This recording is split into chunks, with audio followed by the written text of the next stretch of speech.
Final గా so నా కోసం మన వ్యూవర్స్ కోసం సో ఒక 4-5 సాంగ్స్ కంటిన్యూగా పాడు, ఓకేనా? Then start. ఎల్ల ఎల్ల ఎల్ల ఎల్ల ఎల్ల ఎల్ల ఎల్ల రే రెల్ల రెల్ల రెల్ల రెల్ల రెల్ల రెల్ల రెల్ల రే కొంగు కొంచెం భద్రం పిల్లో కొంప ముంచేటట్టుందే ఎల్ల ఎల్ల ఎల్ల ఎల్ల ఎల్ల ఎల్ల ఎల్ల రే పొంగుకొచ్చే సింగారంలో సంగతేమై ఉంటుంది రెల్ల రెల్ల రెల్ల రెల్ల రెల్ల రెల్ల రెల్ల రే నాకు మాత్రం ఏం తెలుసే ఆగనంటూ నా వయసే దూకుతుంటే నేనేం చేసేదే వెచ్చవెచ్చని ఆవిరితో వచ్చి తగిలే చూపుల్లో వేడి కూడా వేడుకగా ఉందే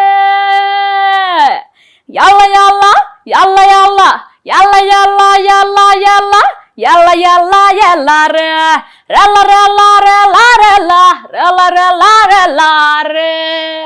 సూపర్. ఇంకోటి. ఎట్లెట్లా కొత్త దారి ఎతికేది చూడరా నలు దిక్కుల 4 తలుపులు మూసున్నా నీ వెనక నుయ్యుందంటే నువ్వు ముందుకు సాగవా నీకింకో దారుందంటూ నిలుసుంటావా మనిషంటే గందరగోళం లోకం ఓ రంగుల మేళం మాటింటే ముందుకు సాగో వేసే తాళం నిన్ను నువ్వే నమ్ముకుంటే ప్రతి కష్టం చిటికెడు అంతే ఇలా మాటలు మోస్తే గాడిదవంతే హిట్టో పట్టో పక్కన పెట్టు నీకు నచ్చింది ఒక్కటి కొట్టు ఫేమస్ మేం ఫేమస్ ఓ దునియా మొత్తం చూసేటట్టు చూసినోళ్ళు నేను మెచ్చేటట్టు ఫేమస్ మేం ఫేమస్.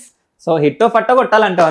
యాక్చువల్లీ ఈ లిరిక్స్ నాకు బాగా సింక్ అయ్యాయి. నాకు సింక్ అయ్యింది, నేను ఎంజాయ్ చేసిన. ఇప్పుడు నా పేరే కాంచనమాల నా వయసే గరం మసాలా తందాన తాన అంటూ మోగని తబలా రావే నా రసరంగీలా నీ బుగ్గే నా రసగుల్లా తైతక్కలాడుకుంటూ తాకితే గుబలా కలిసొస్తా కాని వేళ కైపెక్కే కన్నులా నీదేరా కుమార దోర దోర ఉడుకుల ఉయ్యాలా నన్ను అల్లుకో అల్లుకో నన్ను గిల్లుకోరా హే నన్ను చంపుకో చంపుకో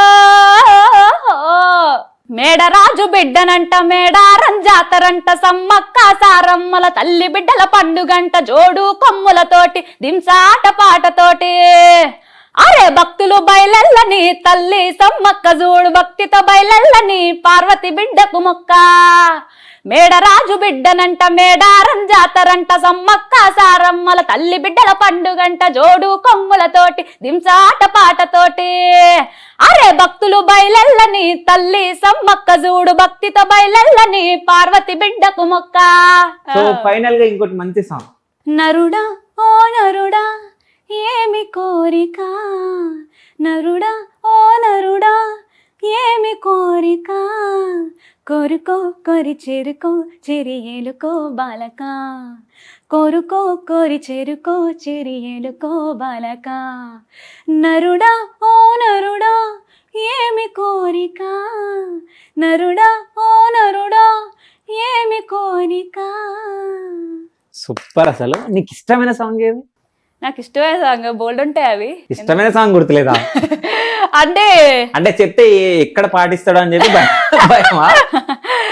లేదు అలా అని కాదు. అంటే ఇప్పటి వరకు నువ్వు పాడిన పాటలు ఏది నీకు ఇష్టం లేదు? ఇప్పుడు పాడిన అన్ని ఇష్టమే యాక్చువల్లీ. ఓకే. బావ మన బావాలంటే కొంచెం ఇష్టం. పాడతావు ఒకసారి? చుడీదారు ఇష్టమంట ఆడికి వద్దొద్దన్న ఎండల కాలం ఏడికి ఎంచెక్క తెల్ల చీర కట్టి జల్లో మల్లె పూలు చుట్టి ఎల్లేలోపే ముఖం ముడుచుకున్నాడే మా బావ మనోభావాలు దెబ్బతిన్నాయే బావా బావా బావా మా బావ మనోభావాలు దెబ్బతిన్నాయే అత్తరు ఘాటు నచ్చదంట ఆడికి అదే రాసుకెళ్ళా నేను ఒంటికి ఇక చూసుకోనా నాగత్తర చేసి లూపికి పందిరేసి కంచాల దిలి మంచం కరుసుకున్నాడే బావ మనోభావాలు దెబ్బతిన్నాయే బావా బావా బావా మా బావ మనోభావాలు దెబ్బతిన్నాయే బావా బావా. అంటే వరుసకి బావ అయ్యే వాళ్ళు ఉన్నారా? అలా ఎవరు లేరు, అంటే వాళ్ళ పెళ్ళిళ్ళు అయిపోయి. ఓకే, పెళ్ళిళ్ళు అయిపోయినాయి. సో ఎప్పుడైనా వాళ్ళ దగ్గర ఈ పాట పాడినావా? లేదు, అలాంటి సాహసాలు ఎప్పుడు చేయలేదు. సో అంటే నువ్వు ఏ జానర్ లో వెళ్దాం అనుకుంటున్నావు సింగింగ్ లో? అంటే ఫోక్ ఎక్కువ, నేను ఫోక్ మాస్ కొంచెం అలాంటి సాంగ్లు ఎక్కువ సో పాడతాను. నాకు ఎందుకో నేను మంగ్లీ లాగా వెళ్ళిపోతాం అనిపిస్తుంది నాకు, తన వాయిస్ లాగా. మంగ్లీ యొక్క షీజే అంటే స్టార్ కొంచెం సింక్ అవుతుంది. నీకు అనిపించిందో లేదో, నాకైతే అనిపించింది పాడుతుంటే. అంటుంటారు లైక్, బట్ మంగ్లీ యొక్క స్టైల్లో కాకుండా నా స్టైల్లో నేను వెళ్దామని అనుకుంటున్నాను. ఓకే, అంటే తన స్టైల్లో నువ్వు కాపీ చేయడం చాలా కష్టంలే. సో తరుణిని ఎవరైనా మోసం చేయడం జరిగిందా? మోసవా? ఏ అంటే రకంగా? నువ్వు పెద్ద పెద్ద మోసాలు కాదు, ఎప్పుడన్నా కాలేజ్ లో గానీ అది ఇది ఏదైనా చీట్ చేయడం గానీ? చాలా సార్లు సార్. ఓకే. నా ఫ్రెండ్స్ అందరూ ఎవరు చదవలేదు అని చెప్పేసి చదివేసేవారు, నాకన్నా ఎక్కువ మార్కులు వచ్చేసి. ఓకే. అలాంటి మోసాలు. నువ్వు చదువు బిడ్డవని నాకు అర్థమైందిలే. అంత అంటే ఇన్ఫోసిస్ లోనే జాబ్ పుట్టినావు అంటే, సో బాగా చదువుతుండేనంట కదా మీరు? అంటే నేను స్కూలింగ్ టైంలో కొంచెం ఎక్కువ అల్లరిగా ఉండేది అనమాట, అల్లరి చిల్లరిగా ఉండేదాన్ని. దాని తర్వాత మా మమ్మీ కొడుతూ తిడుతూ చాలా కష్టాలు పడి, నా చదువు కూడా ఎప్పుడు మా మమ్మీ కష్టాలు పడుతూనే ఉండేది. బట్ ఆఫ్టర్ 8th క్లాస్ నేను బాగా టర్న్ అయ్యాను. అంటే మా మమ్మీ ఇంకెప్పుడు దీంతో నాకు చదువు వల్ల ప్రాబ్లమ్ అని చెప్పి ఎప్పుడు అనలేదు. ఓకే. అయితే తరుణి ఇంతకు ముందుకు శ్రీకాకుళంలో కూడా ఎవరికి తెలియలేదు, సో ఇప్పుడు హైదరాబాద్ లో కూడా చాలా మందికి తెలియదు. సూపర్ సింగర్ తర్వాత అందరికి పరిచయం అయిపోయింది తరుణి. సో ఏమైనా ప్రపోజల్స్ వచ్చినాయా? ఓయమ్మో, ప్రపోజల్స్ అంటే ఏమి రాలేదు, కానీ అంటే పెద్దగా అలా డైరెక్ట్ గా చెప్పలేదు వచ్చినాయంట కదా. అలా డైరెక్ట్ గా ఏం చెప్పలేదు కానీ, బట్ కొంచెం సరదాగా ఫ్లడ్ చేస్తూ ఉంటారు కదా, అలా ఫ్లడ్ చేస్తూ ఉంటారా? అంటే కొంచెం సరదాగా మెసేజ్లు చేస్తుంటారు కదా. ఓకే, ఏమని మెసేజ్ చేశారు? అంటే నేను ఏదైనా పోస్ట్ పెడతానా, పోస్ట్ పెట్టిన దానికి ఇంకా మంచిగా రీల్స్ అలా అలా అలా వాళ్ళు ఎడిట్ చేసి, ఓకే, సో ఆ పాటల రూపంలో చెప్తుంటారు అనమాట. దాని అంతా నేను పెద్దగా తీసుకోలేదు, లైట్ తీసుకోలేదు. సో నీకు ఎవరిపైన క్రష్ ఉందా? అమ్మో, అంటే అల్లు అర్జున్, విజయ్ దేవరకొండ అలాంటి పేర్లు చెప్పచ్చు కానీ చెప్పవు. కానీ చెప్పను. ఓకే, అంటే వాళ్ళు కాకుండా వేరే ఎవరో ఉన్నారు? అమ్మో, అలా ఏం లేదు. ఓకే, మళ్ళీ ఇంటికి వెళ్ళొద్దా నేను? ఇంటికి వెళ్ళినా ఏం కాదులే, ఏమవుతుంది? అలా ఏం లేదు. ఏం లేదు. సో క్రషెస్ ఏం లేవు?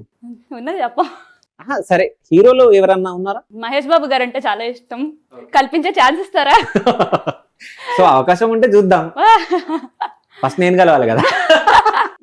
అయితే నువ్వు సింగింగ్ సైడ్ వచ్చిన తర్వాత సో జాబ్ ని వదిలేయడం జరిగింది. అంటే ఫస్ట్ జాబ్ రాగానే చాలా మంది జాబ్ రావాలని కోరుకుంటారు, జాబ్ వచ్చిన వాళ్ళేమో ఇట్లా వెళ్ళిపోతారు, జాబ్ రాని వాళ్ళు ఏడ్చుకుంటూ ఉంటారు, మాకు ఇంకొస్తలే అని చెప్పేసి. అంటే నేను చదువుకున్నాను, నేను జాబ్ తెచ్చుకోగలను, నా కెపాసిటీ ఉంది అని చెప్పి ప్రూవ్ చేసుకోవడానికి నేను జాబ్ తెచ్చుకున్నా. ఒకవేళ ఇటు కాకపోయినా అట్లా నేను సెటిల్ అవుదామని ప్లాన్ లోనే ఉన్నా.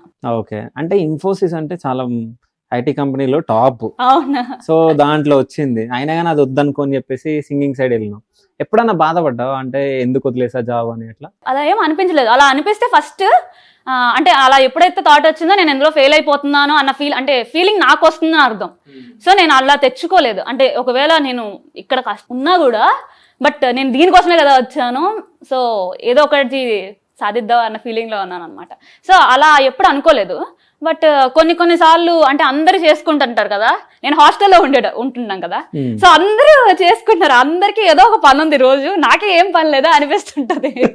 ఇప్పుడు ఆపరేషన్ లేకుండానే మోకాళ్లకు ప్లాస్మా ట్రీట్మెంట్, మీ ఆర్థోపెడిక్ సమస్యలన్నిటికీ రోబోటిక్ టెక్నాలజీ ద్వారా తక్కువ ఖర్చుతో శాశ్వత పరిష్కారం, ఫ్రీ కన్సల్టేషన్, ప్రతి ట్రీట్మెంట్ పై 20% డిస్కౌంట్.